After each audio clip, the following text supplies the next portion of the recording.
Hello दोस्तों, कैसा है आप सब। आपका एक बार फिर से स्वागत है दोस्त द गुरुकुल स्पेस पे। और आज एक नया टॉपिक लेकर के आए हैं जो कि क्लास 9th का फर्स्ट चैप्टर का है दोस्तों, जिसका नाम है गति। और गति में हम लोग थोड़ा सा प्रगति करने वाले हैं, जिसमें समझेंगे दोस्त कि ग्राफ क्या होता है। ग्राफ में ज़्यादातर को दिक्कत होता है कि ग्राफ कैसे निकालें, उसका ढाल कैसे निकालें, क्षेत्रफल कैसे निकालें। तो चलिए हम लोग स्टार्ट करते हैं बिना वक्त गवाए और सीखेंगे कि ग्राफ क्या होता है। तो सबसे पहले ग्राफ को जानने के लिए ढाल को जानने के लिए मान लिया कि कोई ग्राफ मेरे पास है, ये x है और ये y है। क्या है? x और y है। और ऐसा कुछ ग्राफ दिया हुआ है। क्या तो बोल रहा है कि इसका एंगल बताइए। क्या एंगल? एंगल बोला तो ढाल, और ढाल बोला तो थीटा। ऐसा नहीं लग रहा है कि ये जो ढाल क्या होता है। पहले चलो ढाल समझते हैं। तो ढाल क्या होता है? ढाल को अंग्रेजी में स्लोप बोलता है। क्या बोलता है? स्लोप। ठीक। तो ढाल को अंग्रेजी में बोलते हैं स्लोप। और स्लोप को निकालने के लिए हमको किसके बारे में जानकारी होना चाहिए दोस्तों? देखो इसमें समझो कि अगर हमको ये थीटा मालूम पड़ा, क्या अगर हमको ये थीटा मालूम चल गया तो ग्राफ ये ढाल मालूम चलेगा। क्या चलेगा? जैसे देखो एक बार फिर से, अगर मान लो ये मेरा हाथ है, ठीक, तो अगर इसको हम थोड़ा सा बढ़ाएं तो ये ढाल बढ़ा कि नहीं, और इसको बढ़ाए तो ये ढाल बढ़ गया। पूरा स्ट्रेट कर दिए तो और ढाल बढ़ गया। इतना कम कर दिए तो ढाल घट रहा है। इसका कहने का मतलब क्या है कि जो ये वाला थीटा बन रहा है, ये वाला इसको अगर जो बड़ा करेंगे तो ग्राफ, ये जो ढाल होगा ग्राफ का वो और ज़्यादा खड़ा होगा। जैसा सीढ़ी देखा है आप लोग, सीढ़ी देखना कि सीढ़ी जितना खड़ा होगा उसका एंगल उतना ही बड़ा होगा। इसका कहने का मतलब क्या है कि एंगल बढ़ा तो ये ढाल खड़ा। ठीक, एंगल बढ़ा तो ढाल खड़ा। इसका कहने का मतलब है दोस्तों कि अगर हमको थीटा मालूम चला तो पता चल जाएगा कि ये ग्राफ का ढाल कैसा है। ज़्यादा थीटा रहा, थीटा का मान ज़्यादा है तो ग्राफ का ढाल क्या है? ज़्यादा है, और कम है तो ग्राफ का ढाल कम है। अब बात आती है कि जो भैया ये जो ढाल है ये डिपेंड किस पे करता है? तो डिपेंड तो पहला तो हम लोग बता दिए कि थीटा पे करता है। और दूसरा बात क्या है विनोद? दूसरा बात ये है कि जो ये वाला देखो दोस्तों, ये जो हमारा लाइन है, हमको इसको इमेजिन करके समझना है। ठीक, ये जो हमारा लाइन है, इसको ऐसा नहीं लग रहा कि मान लो कि एक ग्राफ बनाए हम, ऐसा कुछ बनाए ग्राफ मैंने, अगर ये वाला लाइन यहाँ तक है, ठीक, तो इसका ढाल कुछ यहाँ तक बनेगा क्या? अरे ये लाइन को थोड़ा और बड़ा किए तो ये ढाल यहाँ कुछ जाएगा, ये लाइन को थोड़ा सा और बड़ा किए तो ढाल यहाँ जाएगा। इसका कहने का मतलब क्या है कि सर ये जो लाइन है ग्राफ इस पे डिपेंड करता है और ये लाइन पे डिपेंड करता है। ठीक, ये वाला लाइन तो कितना भी लंबा हो जाए उससे कोई फ़र्क ही नहीं पड़ता है। फ़र्क पड़ता है क्या? नहीं। क्यों नहीं फ़र्क पड़ता? क्योंकि देखो ग्राफ ये बढ़ेगा, ये बड़ा कितना भी बड़ा हो जाए उससे क्या मतलब है? ये मार्कर है, मान लो कि जैसे इतना को इतना, तो ये डिग्री 90 डिग्री होगा कि उससे कम हो जाएगा। लाइन छोटा, उससे क्या मतलब है हमको? ये कितना भी बड़ा हो जाए, ये कितना भी बड़ा हो जाए, ये कौन बड़ा होगा? नहीं। तो इसका कहने का मतलब क्या है कि ये इससे फ़र्क, इसकी लंबाई से फ़र्क नहीं पड़ता कि एंगल कितना है। ठीक है, तो उसी तरह से इसको, ये वाला जो लाइन है दोस्तों, ये वाला, इससे एंगल पे कोई फ़र्क नहीं पड़ेगा, चाहे कितना भी लंबा हो जाए। एंगल पे फ़र्क ये लाइन से पड़ेगा और ये लाइन से पड़ेगा। अब बोलो ये लाइन से कैसे पड़ेगा भैया? देखो इसको एक बार थोड़ा सा, ये लाइन अगर ऐसा रहा और ये वाला लाइन है, बताओ, ये लाइन को हम थोड़ा सा छोटा कर दिए और ये लाइन बड़ा कर दिए, बताओ एंगल कितना छोटा हो रहा है? ये लाइन को थोड़ा सा बड़ा की तो देखो एंगल थोड़ा बढ़ा। तो इसका कहने का मतलब अर्थ क्या है? इसका मतलब ये है कि जो ग्राफ का ढाल हमारा डिपेंड करता है, ये दोनों लाइन पे डिपेंड करता है। तो अब निकलेगा कैसे भैया? ये तो पता चल गया कि ग्राफ का जो ढाल है डिपेंड करता है ये दो लाइन पे और उसके थीटा पे। जितना बड़ा थीटा उतना बड़ा ढाल, उतना खड़ा हो जाएगा ढाल। थीटा बड़ा तो ढाल खड़ा। तो अब समझते हैं दोस्तों कि निकलेगा कैसे। तो इसको निकालने के लिए हम लोग को थोड़ा सा त्रिकोणमिति के बारे में मालूम करना होगा। तो 10th क्लास में हम लोग को त्रिगो पढ़ना है दोस्त, उसके बारे में थोड़ा सा चर्चा करेंगे, एकदम इतना सा। चलो जान लेते हैं थोड़ा सा। त्रिकोणमिति में हम लोग को 10th में पढ़ना है साइन। क्या पढ़ना है? साइन थीटा, कोस थीटा और ये टैन थीटा। क्या? Tan theta. तो अभी इसमें से हम एक का पकड़ेंगे। किसको पकड़ेंगे? टैन को पकड़ेंगे।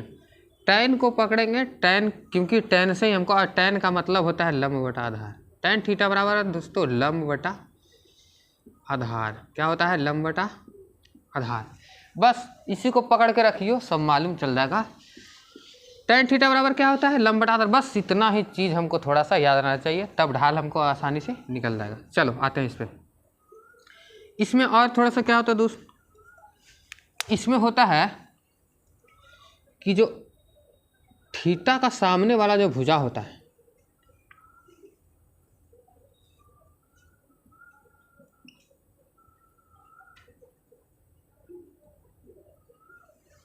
थीटा का जो सामने वाला भुजा होता है दोस्त, उसको बोलते हैं लंब। क्या बोलते हैं? लंब। और जो 90 डिग्री के सामने वाला होता है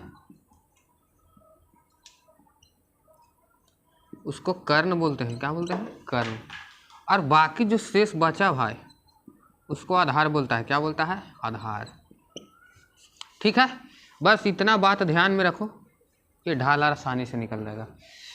तो इसमें देखो ये कौन सा त्रिभुज है? राइट एंगल ट्रायंगल है, इसको बोलते हैं हम समकोण त्रिभुज। ये वाला 90 डिग्री और यहाँ भी 90 डिग्री है कि नहीं? तो ये जो 90 डिग्री है इसके सामने वाला क्या था अभी बताएं हमको? इसको बोलते हैं कर्ण। क्या बोलते हैं? कर्ण। और जो थीटा है इसके सामने वाला, इसको बोलते हैं लंब। क्या बोलते हैं? लंब।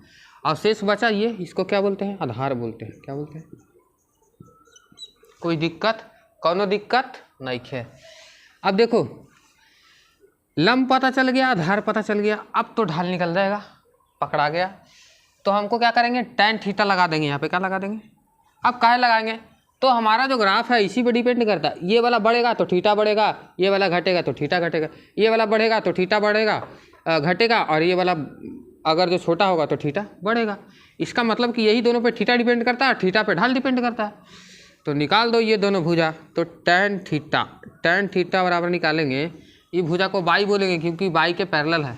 ठीक है, अब बाई लिखेंगे। लंब बटा आधार, लंब में क्या है दोस्त? बाई है। लंब में इसको बाई अगर बोलेंगे तो लंब में क्या है? बाई। अब आधार में क्या है? एक्स है। तो लंब टैन थीटा बराबर क्या हो जाएगा? बाई बटा एक्स। ये रहा हमारा ढाल का फॉर्मूला। क्या रहा? ढाल का फॉर्मूला। इसका कहने का मतलब यह है दोस्त कि जब ढाल निकालेंगे ना, तो ढाल निकालेंगे तो इधु भुजा को भागा दे देंगे। क्या करेंगे? इधु भुजा को भागा दे देंगे। इसको शॉर्ट में हम कैसे समझें कि ढाल क्या होता है? तो ढाल जब दो भुजा को भाग दिया जाता है तो ढाल निकलता है। ठीक है, कोई दिक्कत? अब हम लोग समझते हैं कि क्षेत्रफल के बारे में। तो क्षेत्रफल कैसे निकालेंगे? तो चलिए आते हैं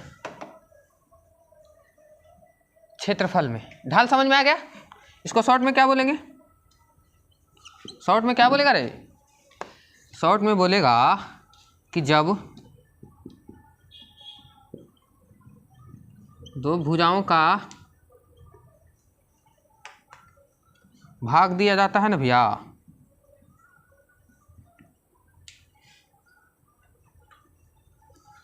जब भाग दिया जाता है ना भैया, तो क्या निकलता है? ढाल निकलता है। क्या निकलता है? ढाल।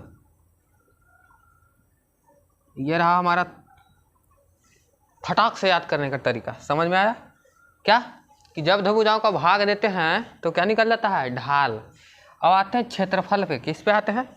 क्षेत्रफल पे। तो देखो क्षेत्रफल बोला तो ये वाला एरिया, ये जो ग्राफ बना रहा है इतना वाला एरिया,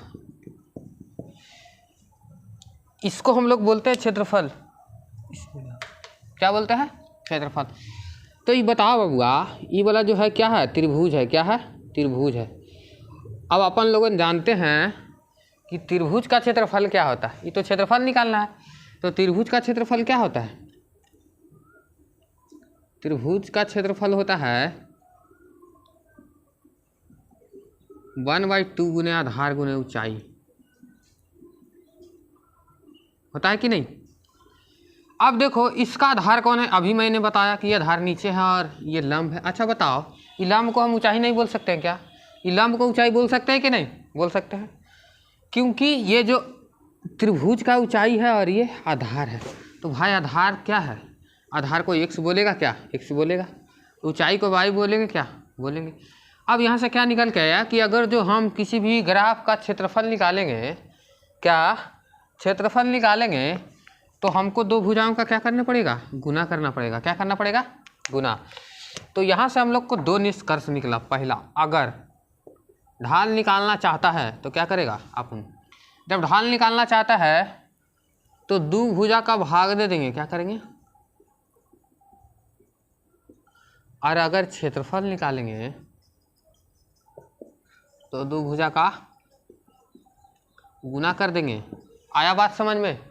गया पूरा पूरा भेजा में?